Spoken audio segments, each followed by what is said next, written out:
Mastering conflict. Resolution.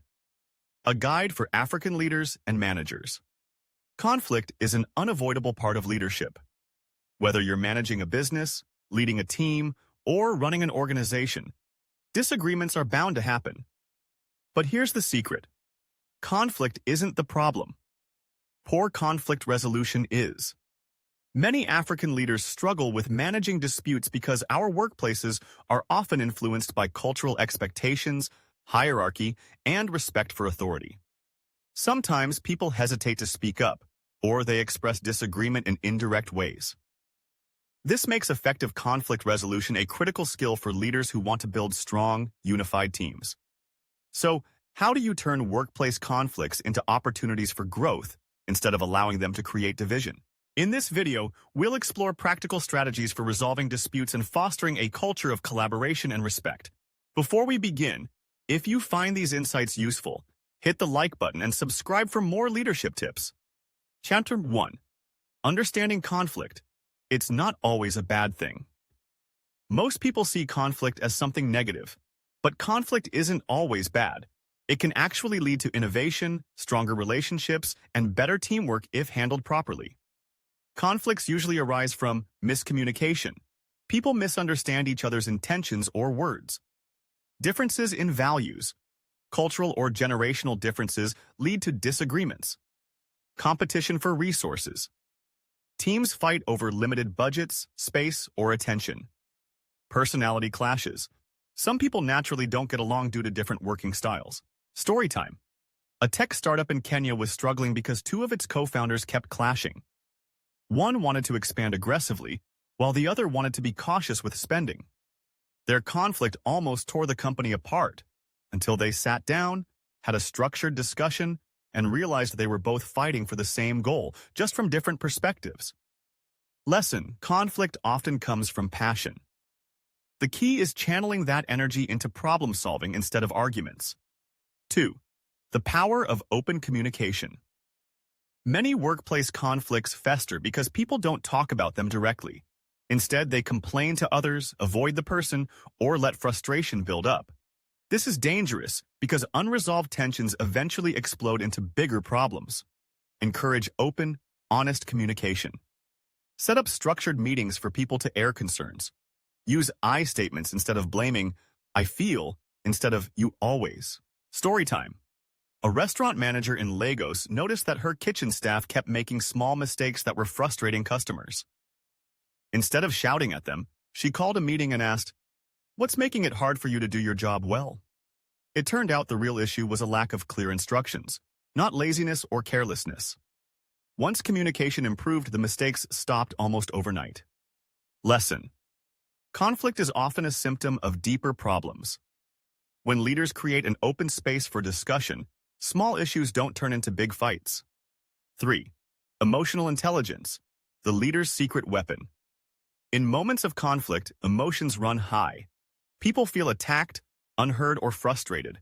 A leader's job is to manage emotions, both their own and others. Stay calm. If you react emotionally, the situation escalates. Listen actively. Sometimes people just want to be heard. Show empathy. Try to understand why someone is upset before responding. Story time. A business owner in Ghana found that two of his senior employees were constantly arguing. Instead of forcing them to get along, he took them aside and asked each of them privately, "What's really bothering you?" One employee said, "I feel like he never respects my ideas." The other said, "I feel like I have to do all the work myself." Once they understood each other's frustrations, they started working together better. Lesson: most conflicts aren't about the issue itself, but about how people feel. Leaders who understand emotions can resolve conflicts faster and more effectively. 4. Choosing the right conflict. Resolution style. Not all conflicts should be handled the same way. As a leader, you need to adjust your approach based on the situation. The 5 conflict resolution styles. Avoiding. Ignoring the conflict when it's not worth the energy. Competing. Standing firm when a critical decision must be made. Accommodating. Letting the other person win when the stakes are low. Compromising. finding a middle ground where both sides give up something. Collaborating, working together to find the best solution for both parties. Story time. A government office in Tanzania had a long-standing disagreement between two departments over resource allocation. Instead of forcing a decision, the manager held a collaborative meeting where both teams worked together on a win-win solution. Lesson. The best leaders don't just win conflicts. They resolve them in a way that benefits everyone. 5. How to foster a culture of respect and collaboration. If you want to reduce conflicts in the long run, you need to build a workplace culture where respect and teamwork come first. Encourage teamwork over competition. Don't create an us versus them mentality. Celebrate diversity. Respect different opinions, backgrounds, and working styles. Set clear workplace rules. Have guidelines on respectful communication. Story time. A bank in Ethiopia introduced team-building retreats to help employees get to know each other outside work. The result?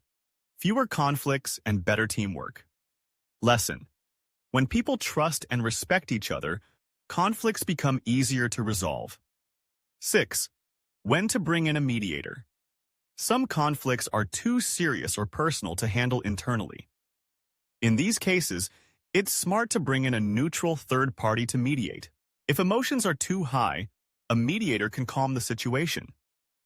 If there's a legal issue, HR or an external consultant can help. If the conflict is harming productivity, a mediator can offer unbiased solutions. Story time. A family-owned business in Uganda had a major conflict between two brothers over who should lead the company. Instead of letting the fight destroy their legacy, they hired a business mediator who helped them reach an agreement that kept the company strong. Lesson. When conflicts go beyond personal disagreements, professional mediation can prevent long-term damage. Final thoughts. Conflict is an opportunity for growth. Conflict is not the enemy. Poor conflict management is. Great leaders use conflicts to learn, grow, and improve teamwork.